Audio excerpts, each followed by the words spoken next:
Welcome to eSafeT, your online construction safety documentation generator. Allow me to take you on a tour of our site from registration through to completing and printing of your required safety documentation. For first-time users, click Register in the top right-hand corner. Once the system is launched, the Who Are You screen will appear. You will see the register links, the application and features page, as well as the Why eSafeT page. Once the Create a New Account screen appears, you must here select the description that best describes your type of business. Are you a small contractor, a client, a principal contractor, a contractor, or a health and safety practitioner? For a detailed description of each of these, click on the question mark icon to the right of the data entry field. For the purposes of this video, we have selected Health and Safety Practitioner. Under Personal Information, enter a valid email address. This will also become your username, and an email with your password will be sent to this email address, as well as all future eSafeT communications. Select your designation as practitioner and then supply us with the following information: your first name, surname, telephone number and cell phone number. Please note that fields marked with an asterisk are mandatory and must be completed, and your contact numbers will be used to pre-populate new project fields, so please make sure these are correct. Enter your company information, including your company name. Company names are unique in the system, so please make sure to use your full legal company name to avoid duplications. If you are using the system as an individual, enter your full name and surname in this field. Include the company's fax number, address and postal code, then click Register in the bottom right-hand corner. An email will now be sent to your registered email address confirming registration and supplying your password. Save this for future use. At the login screen, now enter your email address and password. The dashboard screen will now load. Here you will also find a summary of all your personal details in the top left. Click on the Actions drop-down next to the My Detail and choose Edit or View to access your details. Here you can edit your personal information and add additional details like your personal or work address or fax number. You will notice that the personal address and fax number displayed are the same as you entered for your company on registration. If you have a different fax number or address, amend this and make sure to include the postcode. You cannot modify your email address as this is your username. Neither can you change your role once submitted at registration. To save changes, click Done, or to discard changes, click Cancel, both of which are found at the bottom left of your display. A summary of your company's details are displayed in the block labelled with your company name in the top right. Again, click Actions and then choose to edit or view your information. Company details displayed here are those entered at registration. You can add or amend details here, as well as add a short description of your company and its operations. Here you can also control the default page background, which will then pull through to the pages of files generated for companies by users of your company in two ways. Firstly, you can upload your company logo by clicking on the logo field. The Upload Logo window will then appear and allow you to add or remove a logo. To add a logo, click on the Browse button and locate your logo on your storage system. Double-click the logo file and select the file and click the Open button. You'll be returned to the Upload Logo window. Click OK in the bottom right to complete the upload. Your logo will be resized to fit within the top margins of the pages and will be positioned at the top right of each page by default. Should you wish for the logo to be located in the top left or top center margin, select the desired position from the Logo Alignment drop-down box. To remove a previously uploaded logo, click on the Delete button on the bottom second from right and then click OK to remove. The Use Blank button on the bottom third from the right has no function for health and safety practitioner companies. To cancel an upload or deletion of an existing logo, click the Reset button at the bottom second from the left. You can also control the default page background for the pages of all files generated for companies created by users of your company by loading both a full page portrait background and a full page landscape background of your company. Should you decide not to load a landscape background, eSafeT will use the portrait background for both portrait and landscape orientated pages. eSafeT will resize the background to fit the full page if the upload image is bigger than an A4 page in any dimension. If you want to load full background images, Please also make sure that the logo field is empty by deleting the logo field. You can control whether eSafeT uses your company reference numbers when listing projects, when searching for projects, and naming project files. Select your choice from the user reference number drop-down list. If you select Required, eSafeT will force your users to enter a reference number for each project. An option of Disable will not provide your user with an opportunity to enter a reference number for a project.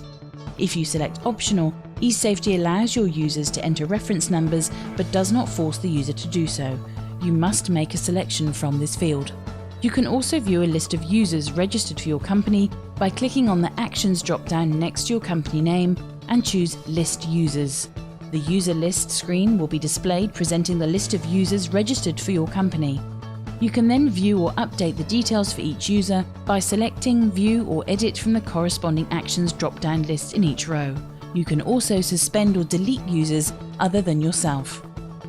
If the user who registered the company is not the CEO, managing member, or sole proprietor, it is good practice to add such a user in order for eSafeT to pre-populate the 16.1 details for new projects. If needed, add a user by clicking the Add button in the header on the right-hand column. The user screen is then displayed.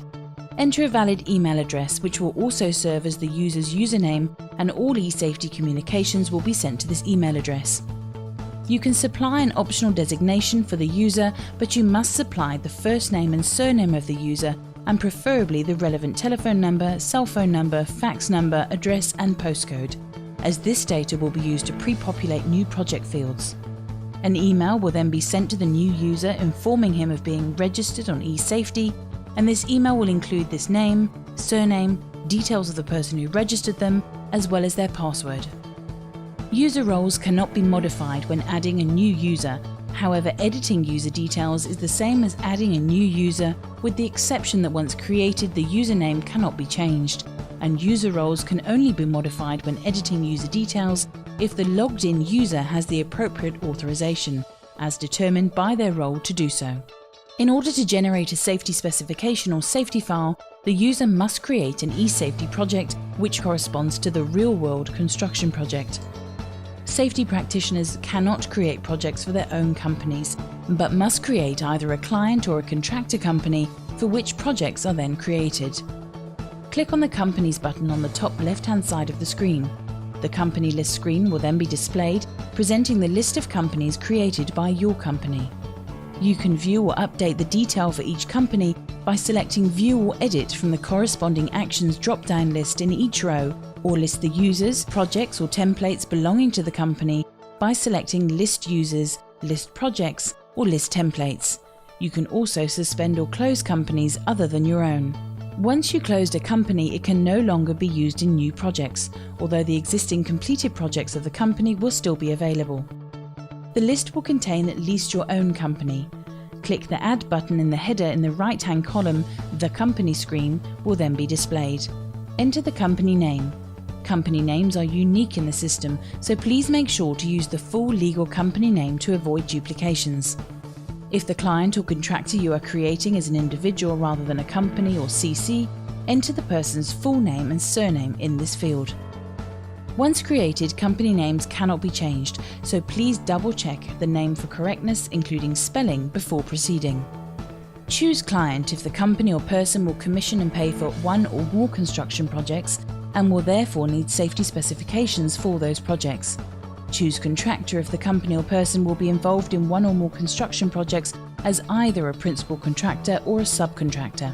Enter the telephone number, fax number, cell phone number, email, address, and postcode for the company or person. These fields are optional, but you should enter as much detail as possible as the data will be used to pre-populate new project fields. You can also enter a short description of the company and its operations. You can control the default page background and logos for pages of files generated for companies created by users of your company in the same way you created these for your company. Please refer to these steps as detailed earlier in this video. The Company List screen will be displayed, presenting the list of companies registered for your company. Select List Projects from the Actions drop-down list in the right-hand column of the relevant company.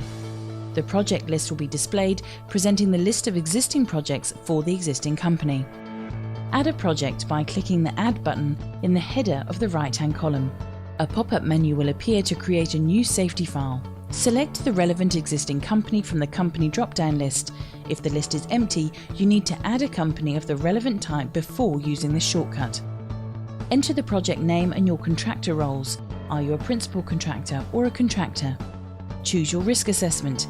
Is this project a basic risk assessment, which is a qualitative risk assessment and makes use of high, medium and low ratings? Or is this an advanced risk assessment, which is a quantitative risk assessment? This method is advisable and, although takes a little longer, will give you an initial risk rating as well as a residual risk rating. Once selected, click Create. The project screen will now open and you must complete the project name and compensation registration numbers as provided by COIDA, FEMA or RMA. Insert your company name and your reference. Include the anticipated start date and anticipated end date. Include the duration and describe in periods, i.e. 8 months or 35 weeks. Include the site address of the project. This must be the actual physical address as opposed to the postal address. Include the number of females and males envisaged to be on site, which is required for the notification of works which will be sent to the DOL. Include the province where the project will be undertaken, as well as normal working hours, i.e. 0700 to 1800. Include hours pertaining to weekend and or public holidays as required but with the approval of the client and or its agents. Describe the basic construction activity, for example, construction of 136 low-cost houses. Provide a description of these works, for example, site is located next to the school. There are no electricity cables. Roads leading to the site are tarred but the site itself is under construction, etc. etc. Under Information, make sure to include the tender number, which will link to the first aider appointment number, and also include an appointment. Include details on the fire alarm. Is this an air horn, whistle or other equipment? Include the actual location of the fire extinguishers. Detail assembly points, the nearest fire station and fire brigade telephone number. Include details on toilet facilities. Are these available or will they be supplied? The availability and supply of drinking water must also be included, as well as details on where the changing rooms and showers will be located. If these are not supplied, documentation confirming the date of a meeting must be included wherein it was agreed with the employees that these are not required. Describe what shelter will be available, if any. Leaving this blank will omit this item from the safety plan. Include a description of the actual first aid box and where it will be stored on site. Details regarding the nearest hospital and emergency services should also be included. Descriptions. It is important here to include a list of all hazardous substances that will be used on site, as well as details on current land use, traffic systems and parking. Details regarding access to the site, including deliveries, site yard and storage, should be mentioned. Risks pertaining to delivery, storage, overhead services, underground services, services on site and security procedure should also be detailed. Contributors. Click on Add and select which contributor you would like to add, include their contact details and company details, and then click Next. Appointees. Include here details of all persons, including contractors, managers, supervisors, operators, agents or competent individuals who are contributing to the management of the site. To add an appointee, click Add on the right-hand side or Actions to edit. Click Next and select from the list which requirements are relevant to your project, and once completed, click Next. On the Workers page, click Actions on the right-hand side and then Add to include individual workers or import this list from your PC or server. Make sure to include all details, including ID numbers and contact details for each worker, and then click Done. And when all workers are listed, click Next. The analysis result contains documents and details which have errors or warnings. Documents with errors are unable to be printed until these errors have been corrected. To do so, click on the link, complete the areas highlighted, and then click Next. Properly completed documents can then be printed for in-house and compliance use. Warnings indicate forms that have been completed, but it is advisory to fill in the details requested. Warning forms can be printed, but we strongly advise completing these before doing so. Only once errors are completed can you click Draft to preview documents, and once you are satisfied with the same, click Final to proceed to the payment screen and generate your documents thereafter. eSafeT. Safety without the Y.